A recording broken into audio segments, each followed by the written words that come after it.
Osase, Albertville. Welcome to the election breakdown 2025.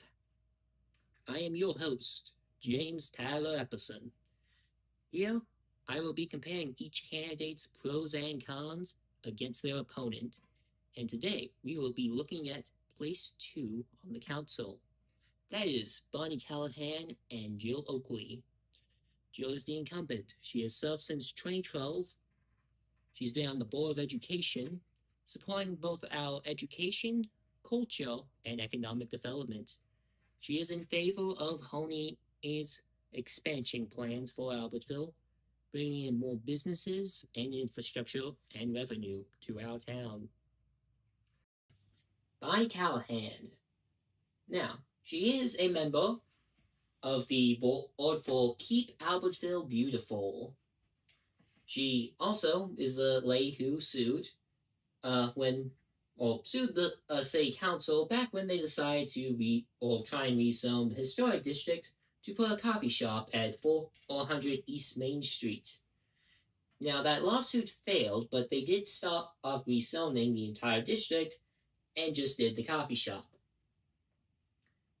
Now, part of that campaign, she got people to sign petitions to help stop the rezoning. I myself and many of my neighbors signed that petition. After all, she's in favor of preserving Albertville's history, culture, and stuff, while also still, letting the city expand, forming a kind of block against, not letting, development and progress just completely erase all towns' history and stuff. Setting a line where we can't cross.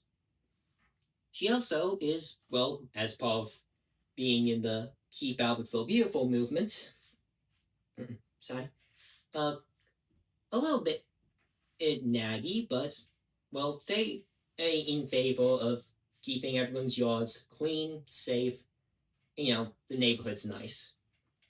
She's also open to criticism and people's thoughts and ideas. For this campaign, I talked to her on multiple occasions, addressing some criticisms I had about her and her conduct, and she addressed each of them, corrected her behavior, and even listened to some of my ideas and stuff for how to make Albertville a better, safer community. And, I hope to see her enact those ideas.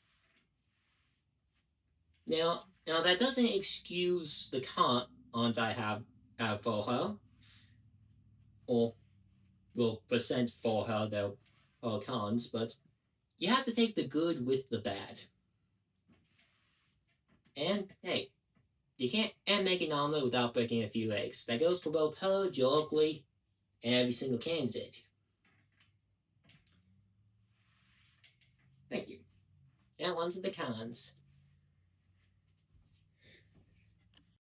For the cons, we'll start with Jill. Now, she voted in favor of the rezoning and has served on the council for a very long time. Now, it really depends on your own opinions on whether that's a con or a pro. If you like the coffee shop, you'll see them tearing down or refurbishing some old house that those people lived in to make a little coffee shop add on to it as a positive influence. The people who live there and benefit from the property sure do. While with post serving on the council, Albertville doesn't really have term limits. No city really does. And just because she served on the council very long, really all that gives is experience. Though, as my my mom all likes to say, the longer people are in power, the longer it goes to their heads. And eventually, we'll need someone to replace Jill Oakley. Same as Mayor Honey, same as anyone who we newly elect now. Bonnie sometimes is a bit of a hypocrite. Um, you see, she likes to enforce city ordinances. How she's done this in the past, her behavior was a bit shameful. You see, what she would do is go on Facebook and publicly shame you if your property had, like, say, a junkyard in the front yard, or too many toys, or like you looked at the chicken plant and hanged your apron up on the front porch. That's something my mother used to do. Bonnie, don't criticize my mother. Now,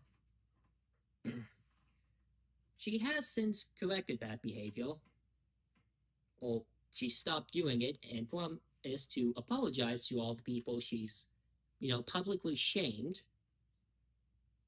And yeah, maybe those people should clean up their house and yard. Maybe you should, like, also, like, expose them, doxing them on Facebook to publicly shame them in front of all their friends, family, and entire city. Okay? And another thing, for her campaign, Bonnie, and I don't know why she thought this was a good idea, would put her flyers and pamphlets in people's mailboxes. I think mainly just her supporters and stuff, or people she thought wouldn't mind. But she put those in their mailboxes without postage. That's a felony. Yeah. She has since apologized, but her not understanding that federal laws, while wanting to enforce silly or less important ones that don't actively kill people or endanger people's safety and privacy, um, not a very good look. And that's one reason why many people don't really support like Bonnie. Now,